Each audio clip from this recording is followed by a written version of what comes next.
A recent report from Goldman Sachs delivered a number so large it is difficult to fully comprehend. The analysis suggested that advanced artificial intelligence could impact the equivalent of 300 million full-time jobs across the globe. This is not a distant, futuristic prediction, but a present-day assessment of technology that already exists and is rapidly improving. Systems that can write code, generate legal documents, perform medical diagnostics, are no longer the stuff of science fiction. They are being deployed in offices and industries right now, fundamentally altering the landscape of work.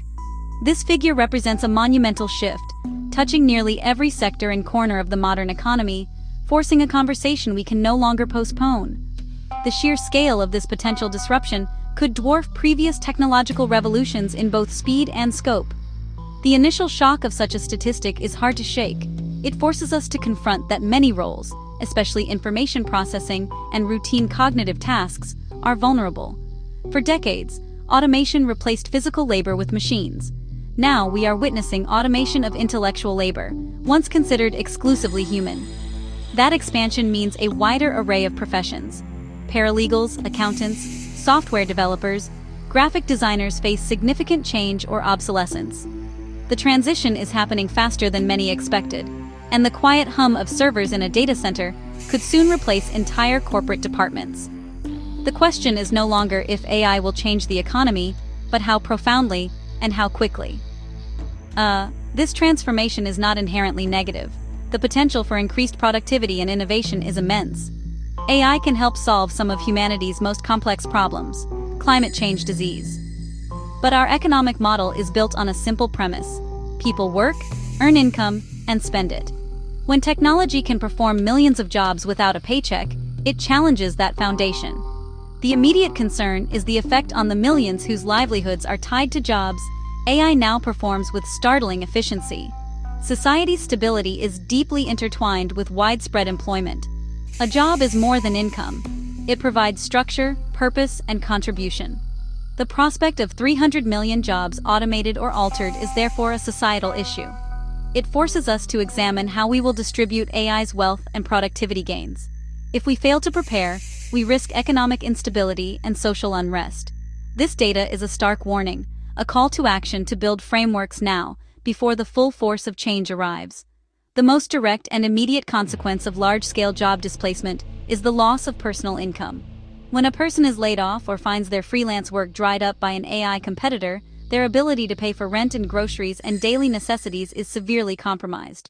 A single lost job is a personal crisis, but when this happens to millions of people simultaneously across various industries, it becomes a systemic threat. The collective purchasing power of the population begins to erode, a process that can gather momentum with frightening speed.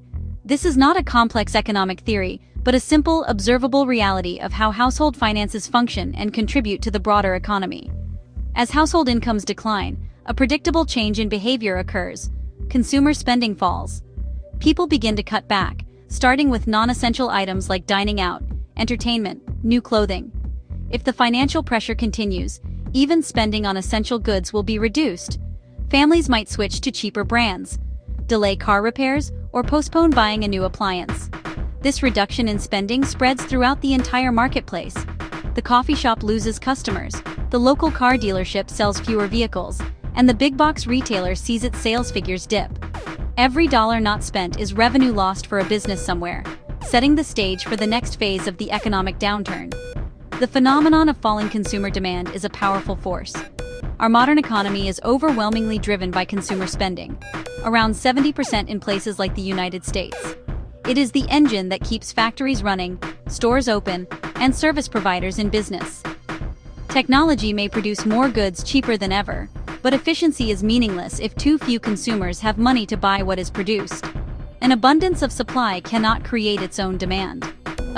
This creates a dangerous paradox. If AI lets a company double output with half the staff, the laid-off workers can no longer afford the products being made. Increased efficiency is undermined by a shrinking market. The gains in production must be matched by a mechanism to sustain demand. Without it, ripples become a tidal wave. If people aren't buying cars, even the most efficient factories halt, laying off remaining workers, engineers, maintenance staff. The ultimate danger is a depression. Capacity intact, but distribution and consumption broken. Breaking the cycle requires restoring purchasing power to revive demand. Faced with such a daunting challenge, it is crucial to explore potential solutions that can help society navigate this transition. One of the most discussed ideas is Universal Basic Income, or UBI. The concept is straightforward. The government would provide every citizen with a regular, unconditional payment, enough to cover basic living expenses. This would create a permanent economic floor, ensuring that no one falls into destitution, regardless of employment status. To understand the present moment, it is helpful to look to the past. The Industrial Revolution sparked fear and upheaval as machines produced goods faster and cheaper.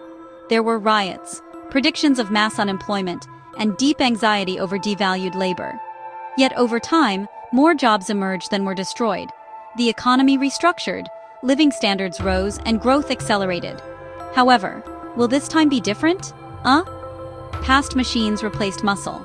AI is beginning to replace mind. AI can write articles, generate code, analyze medical scans, and perform complex data analysis, once the domain of highly educated professionals. Historically, we moved up the cognitive ladder. That ladder may be reaching its limit. The speed, years, not decades, challenges institutions to adapt in time. Ultimately, we likely need a combination: UBI to sustain demand, massive investments to create and train for new roles, and smart regulation to steer adoption. New human work can center on creativity, complex problem-solving, emotional intelligence, and human-to-human connection. We will need to shift skills from routine tasks to uniquely human capabilities. Policies can require retraining contributions when AI replaces workers, and incentivize human-AI collaboration over outright replacement. Governments can set ethical standards and ensure benefits are broadly shared, not just concentrated in a few firms. These are complementary pillars of a comprehensive strategy. The goal isn't to stop progress, but to shape it so AI's wealth lifts all of society, not just a select few. So, will AI be different this time? Or will human ingenuity again outpace disruption? If we act now, with foresight and fairness, the outcome can be abundance with stability. Your turn. What one policy or idea would best balance AI-driven efficiency with widespread prosperity? Comment below.